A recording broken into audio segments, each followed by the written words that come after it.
আমি ওর ফাঁসি চাই, যাতে ওর মার বেটা বুক খালি হোক, ওর মা বাবা আমার মতো কাঁদুক আর আমার মতো গোল খালি হোক।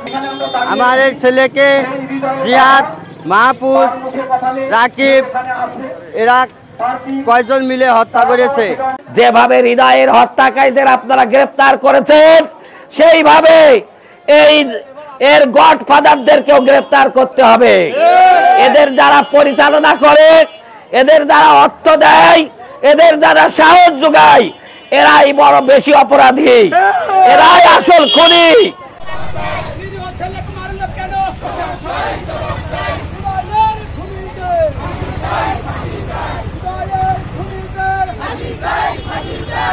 আপনারা সবাই জানেন আমাদের যে ভ্যান চালক ভাইকে, হৃদয় ভাইকে হত্যা করেছে। আমার ছেলে যারা মারেছে তাদের ফাঁসি চাই, তাদের ফাঁসি চাই এবং দ্রুত এই ফাঁসির রায় কার্যকর করতে হবে। হৃদয় নামে যে ছেলেটি গতকাল মাত্র 15 বছর বয়স, কি অপরাধী তার ছিল, যে অপরাধের কারণে তাকে তুলে নিয়ে নৃশংসভাবে গলা কেটে হত্যা করা হয়েছে। আমরা বাংলাদেশ জামাত ইসলামীর পক্ষ থেকে তার এই হত্যাকাণ্ডের দৃঢ় প্রতিবাদ জানাই এবং আজকের এই সুদীজনকে বলবো যে সৌদি আরবে ইসলামী আইন সব নাই, মাত্র কয়েকটা আইন আছে, যে আইনের কারণে 1 বছরে কেন 5 বছরেও কোনো মানুষ এইভাবে হত্যা হয় না। আর আমাদের দেশে রাত দিন সকাল সন্ধ্যা শুধু হত্যা আর হত্যা। এই জন্য জাতিকে বলবো, যতদিন পর্যন্ত এই দেশে কোরআনী শাসন ব্যবস্থা কায়েম না হবে, ততদিন পর্যন্ত হৃদয়ের বাপের মতো হাজারো হৃদয়ের বাপ তার সন্তান হারা হবে। বেটার ভ্যান নেওয়ার জন্য বেটা মারে ফেলা দেশে রে, বেটা বেটার আমি ভ্যান দিয়ে আমার বেটা জোর হাত করেছিলে, আমার সাইডে দে রে, তা সারি নাই। আমার বেটার কয়েছে আমার ভ্যান নিয়ে আমার সাইডে দাও তোমরা রে, যেমন সারি নাই কয়েছে ও মা ওর আব্বা আমার বাঁচাও তোমরা। আমার বেটা আল্লাহর কাছে আমার সোনা জোর হাত করেছে, আমি তার বিচার চাই। কেন আমার সোনার সাথে আমার সোনা শাস্তি দিয়ে মারেছে, আমি ওরে শাস্তি চাই। আর আমি হত্যা করেছে, আমি ওরে বিচার চাই, আমি ওরে বিচার চাই, ওরে ফাঁসি চাই। আমি আমার এই ছেলেকে জিয়াদ, মাহফুজ, রাকিব এরা কয়জন মিলে হত্যা করেছে। আমি এদের ফাঁসি চাই। একটা জীবন এভাবে চলে যেতে পারে না।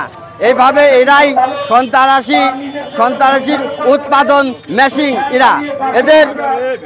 এদের ফাঁসি হতেই হবে। ফাঁসি ছাড়া এরা আরো মার ছেলে পেলে নষ্ট করে ফেলবে। তাদের অনতিবিলম্বে ফাঁসির রায় কার্যকর করতে হবে। প্রশাসনের কাছে আমরা দাবি জানাই, অতি দ্রুত এই গডফাদারদের গ্রেপ্তার করুন এবং আইনের আওতায় আনুন, এদের বিচার করুন এবং সমাজ থেকে এই সন্ত্রাসীদের মূলোৎপাদন করুন এবং এদের সমস্ত সর্বোচ্চ শাস্তি ফাঁসি দাবি করছি। আপনাদের সবাই রাখবেন যে আমরা তাদের ফাঁসি চাই। আমাদের কুমারখালীর আমার এলাকার আমার একেবারে নিকট প্রতিবেশী, যার বাবা ওকে আমরা কোলে পিঠে করে, ওর বাবাকে আমরা কোলে পিঠে করে মানুষ করেছি। আমাদের কোলে মানুষ হয়েছে ওর বাবা। এর ছেলে মাত্র 15 বছর বয়স, তাকে ভ্যান ভাড়া নাম দিয়ে নিয়ে যেয়ে নির্মম নিষ্ঠুরভাবে নৃশংসভাবে হত্যা করা হয়েছে এই ছোট্ট মাসুম বাচ্চাটাকে। প্রিয় উপস্থিতি, আমরা দেখেছি এই ছেলের দাদাও ভ্যান চালায়, এর বাবা ভ্যান চালায়, এই ছেলে ভ্যান চালায়, কিন্তু আমাদের এলাকায় এরকম নিরীহ, এরকম সৎ মানুষ আমাদের এলাকায় খুব কম আছে। এরকম একজন নিরীহ, একজন ভালো মানুষকে এইভাবে নির্মম নিষ্ঠুর ভাবে হত্যা করা হয়েছে। আমরা এই হত্যার তীব্র প্রতিবাদ জানাই।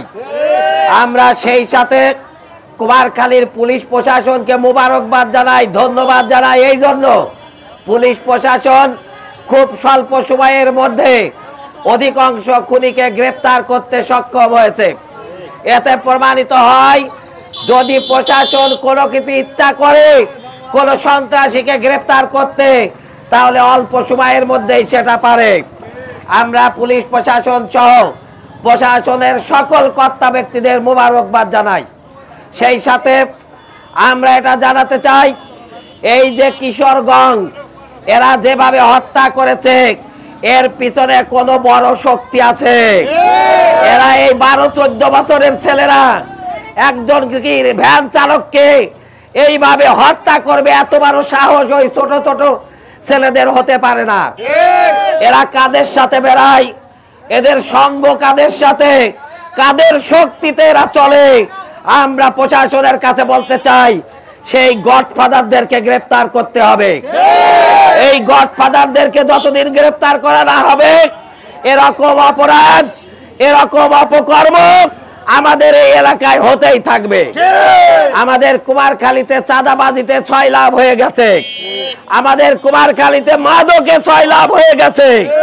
প্রশাসন জানে যে কোথায় কে কিভাবে চাঁদাবাজি করে, প্রশাসন জানে কোথায় কেউ মাদক বিক্রি করে, কোথায় মাদকের 6 লাভ হয়েছে তা প্রশাসন জানে। আমরা প্রশাসনকে বলতে চাই, যেভাবে হৃদয়ের হত্যাকারীদের আপনারা গ্রেফতার করেছেন, সেইভাবে এর গডফাদারদেরকেও গ্রেফতার করতে হবে। এদের যারা পরিচালনা করে, এদের যারা অর্থ দেয়, এদের যারা সাহস যোগায়, এরাই বড় বেশি অপরাধী, এরাই আসল খুনি। এই জন্য আসল খুনিদেরকে গ্রেফতার করতে হবে। সেই সাথে আমাদের এই কুমারখালী এখানকার এই অপকর্মগুলো বন্ধের জন্য প্রশাসনিক ব্যবস্থা আরো জোরদার করতে হবে। এজন্য কুমারখালীর মাদক বন্ধের জন্য প্রশাসনকে ব্যবস্থা নিতে হবে। না হলে আমাদের সন্তানেরা মাদককে নেশায় আকৃষ্ট হয়ে তারা অপকর্ম করছে, তারা ভ্যান চুরি করতেছে, তারা মানুষ হত্যা করতেছে। এ থেকে বন্ধ করতে হলে মাদককে আগে নিয়ন্ত্রণ করতে হবে। আমরা প্রশাসনের কাছে জোর দাবি জানাই, আপনারা যে ভালো কাজটি করেছেন, এই আসামিদের ধরে এখন আর একটা ভালো কাজ দেখান, যে যারা এদেরকে দিয়ে হত্যা করিয়েছে আপনারা তাদের পাকড়াও করবেন। যাদেরকে গ্রেফতার করা হয়েছে তাদের রিমান্ডে নিয়ে আসেন, বিভিন্ন জায়গার ভিডিও ফুটেজ দেখেন। এই ছেলেরাও বিভিন্ন জায়গায় চাঁদাবাজি করেছে, তাদের ছত্রছায়ায় এই চাঁদাবাজি করে, এটা প্রশাসনও ভালো করে জানে। আমি সাংবাদিক ভাইদেরকে বলতে চাই, আপনারাও এর সত্যটা উদ্ঘাটন করে দেশের মানুষের কাছে প্রকাশ করুন, কারণ এরা কাদের শক্তিতে এই অপকর্মগুলো করতেছে এটা দেশের জনগণের জানার অধিকার আছে।